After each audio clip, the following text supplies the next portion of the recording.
Hi, welcome back to Soar and Explore as we're continuing our journey of reading the Bible through a year. And now we're going to take a look at Daniel. Yeah. Really just a book that's full of just pertinency and relevancy for us today. Yeah, there is so much there. You go from the faithful Jews who are there in Babylon. You got the crazy king that spends time as a beast in the field, and all these like things that are given to us, and yet interwoven to lessons about nations and rulers and what God's up to, and the coming Messiah. Yes. There is so much in this little book. Yes, there is. So let's dive in. Give us maybe just a minute overview of kind of what happens here in Daniel, and then we'll dive into what are some practical takeaways for us. Okay, I think one of the biggest things we see again is how God uses people in foreign lands. Yeah. And how God may even use Christians today in foreign lands. Daniel had a plan as far as, their standard of living. He talked about the diet. He talked about some of the things that they consume, and would the chapter 1. Would the leadership allow that to happen, which they did trust Daniel, and after the time of testing, Daniel did look better than all the other people. And then you see his three friends and their faithfulness, and so these four guys are kind of key in the first part of the book. But then as Daniel gets to chapter 7 and 9 and so on, you have, like you mentioned earlier, Pastor Joe, the whole concept of prophecy and the Messianic kingdom and nations.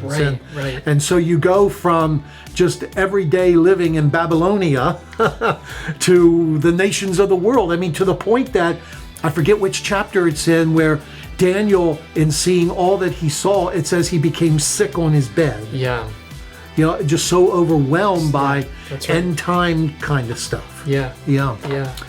And what's so fascinating about all those different pieces, I mean, think about this, right? So Daniel and his friends they're specifically targeted by the Babylonian Empire because of their age and their intellect and what they have to offer to the kingdom and the empire of Babylon.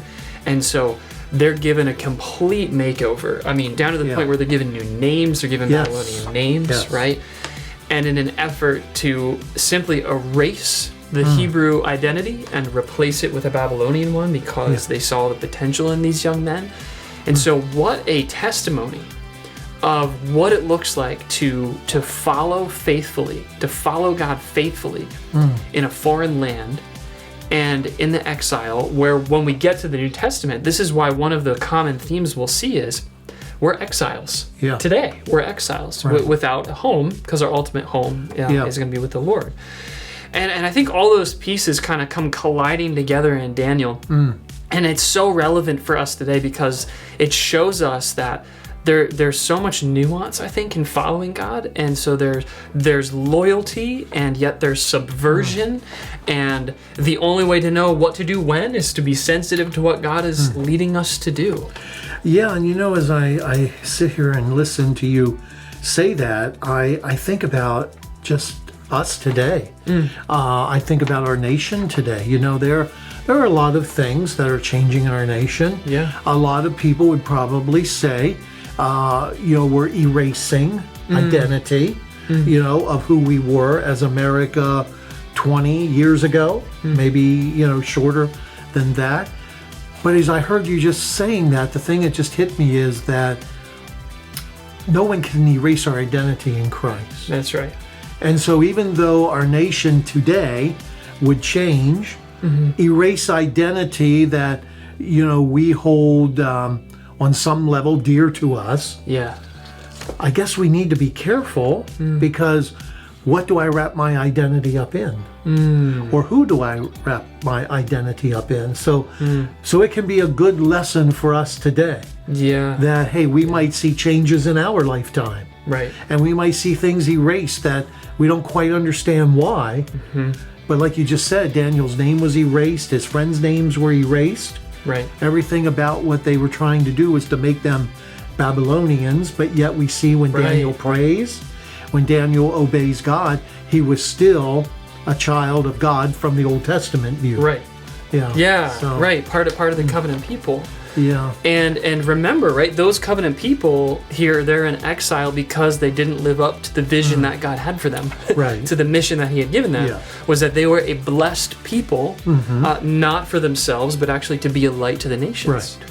And so here we are, yet again, God is sustaining his covenant promises, even in Israel's darkest hour here in exile.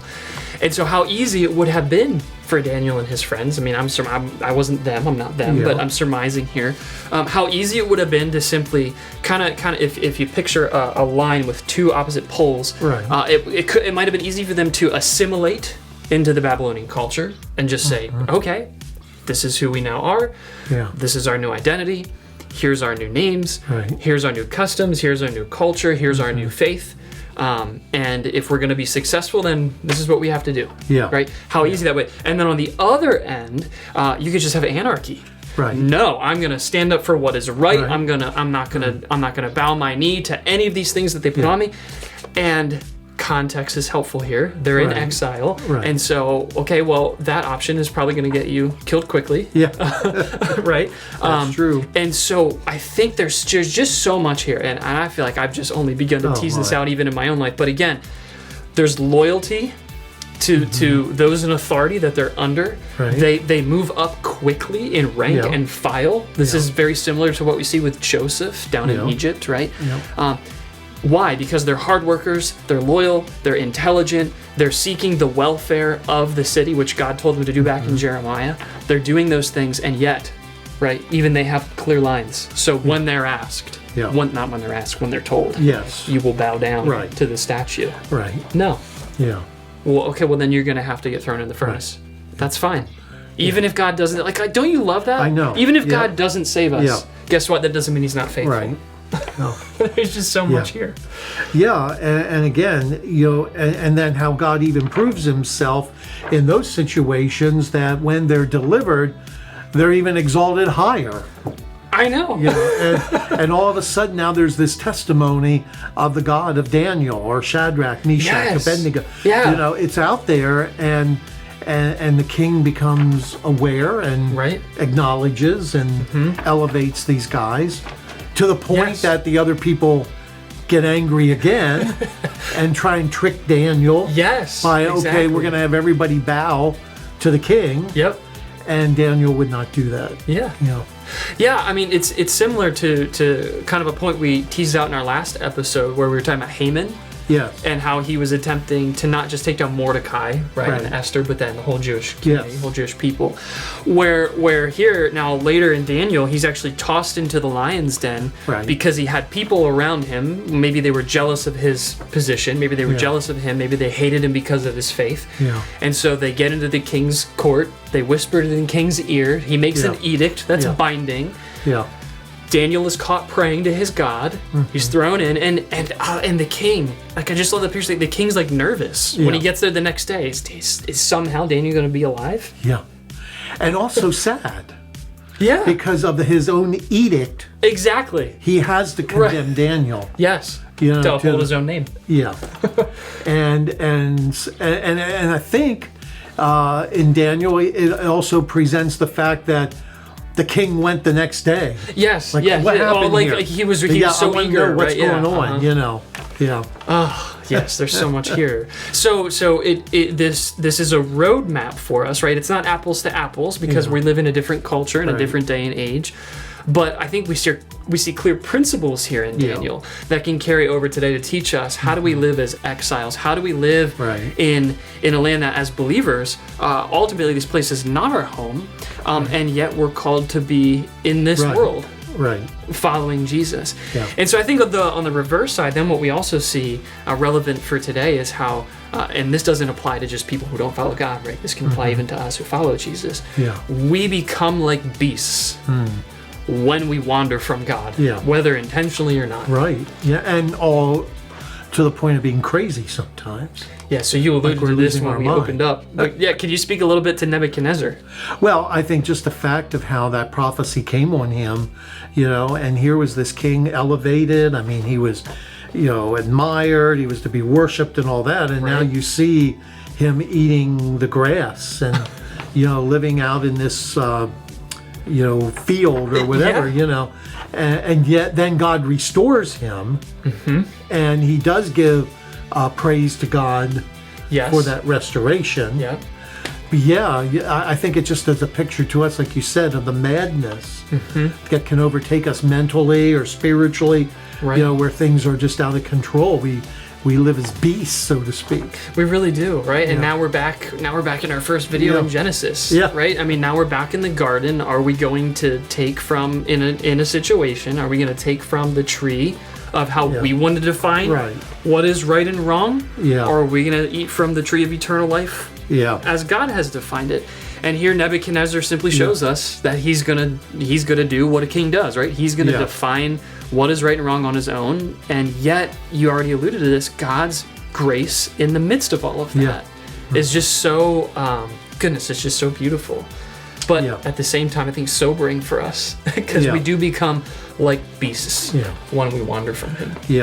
And we also on the other side, as he comes back to his sanity, I think is also a picture of how, we can be restored, and how sometimes when we look at where we were, which was so beastly looking, and yet when we walk with God in sanity, we see ourselves composed and, functioning and, just there's so many human parts to that even today. There really are.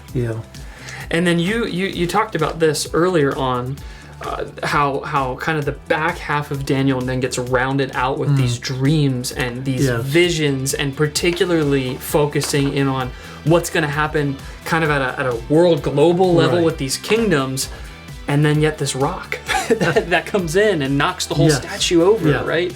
The rock of the Messiah.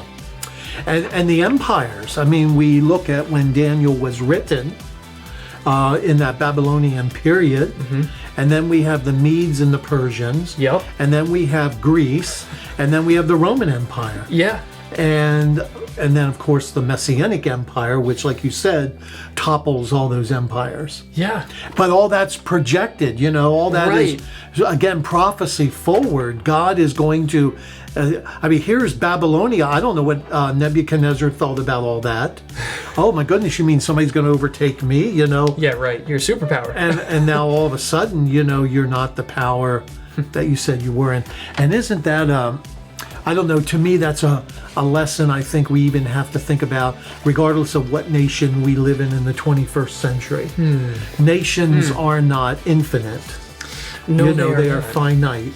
That's and when you think about the power of the Persian Empire, when you think about the power of the Greek Empire and then Rome, they toppled. They were steamrollers. I mean, my goodness, you were talking about global superpowers. Right. So that's a good point. Global superpowers are nothing new. No, they're not.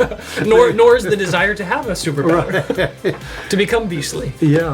So. But we do see again the promise that's coming of that Messianic kingdom and the fulfillment of the throne of Jesus's father David, where Messiah will sit on the throne of David, and the promise of the restoration of Israel and all those things that come into the prophetic picture. Right. I mean, in Daniel's, all these dreams they shape the trajectory of where things go, right? But here in chapter 7, he talks about how there was one like a son of man. The beast tramples him. Now he's alive again. And then he says this, starting in verse 13 of chapter 7, I saw in the night visions, and behold, pay attention, look what's happening here. With the clouds of heaven there came one like a son of man. And he came to the Ancient of Days and was presented before him. And to him was given dominion, glory, and a kingdom, that all peoples, nations, languages should serve him. His dominion is an everlasting dominion which shall not pass away, and his kingdom one that shall not be destroyed. And when you read that, and you read the description of Messiah, you go to Revelation chapter 1, and it's the same description. So we know who we're talking about, and we know it's Jesus. And we see his power. Can you imagine? Can you? And we'll get there when we get to the Gospels. But can you imagine the scene when Jesus is standing before the court and he quotes this passage, and the priest tears his robe and says, "Blasphemy! You've heard it for yourselves, right? This man is claiming to be God." Yeah. Here we are. So this all ties in, new and old, all tie in together. One expansive, sprawling story, and yet with that one storyline going forward, pointing forward to how God will ultimately do what he set out to do in the garden to make his home with man. Yeah, and again, when Scripture says Jesus is the same yesterday, today, and forever, we see the consistency of God from Old to New Testament. That's right. And prophetic message to fulfillment of that prophecy. No wonder Daniel got sick in bed for a couple days. I can't imagine. That's like us watching, I don't want to say a horror movie. And what I mean by that is all that drama. It's like an espionage movie, that's unfolding this world power struggle. We can make a movie out of that in the 21st century, Right. And think about how far into the future God is giving him a glimpse, like pulling back behind the curtain of what's going to happen in the future. Right. Because when you get to the Roman Empire, you're getting into, after Christ's coming. So the Roman Empire and just then you could get into a whole lot of prophecy there with, the 10 toes and the, iron mixed with clay, and what does all that mean? And I know some Bible scholars interpret that as the extension of the Roman Empire even into modern culture. Some would go as far as to say Great Britain, the United States, things like that. But we're not here to talk about that. But again, just the idea of what Daniel's seeing isn't just something for Daniel's lifetime. Yeah, exactly. It extends further. Well, as we wrap this up, again, I feel like we say this at the end of every episode because it's just true. Like that, we could talk about this for a while.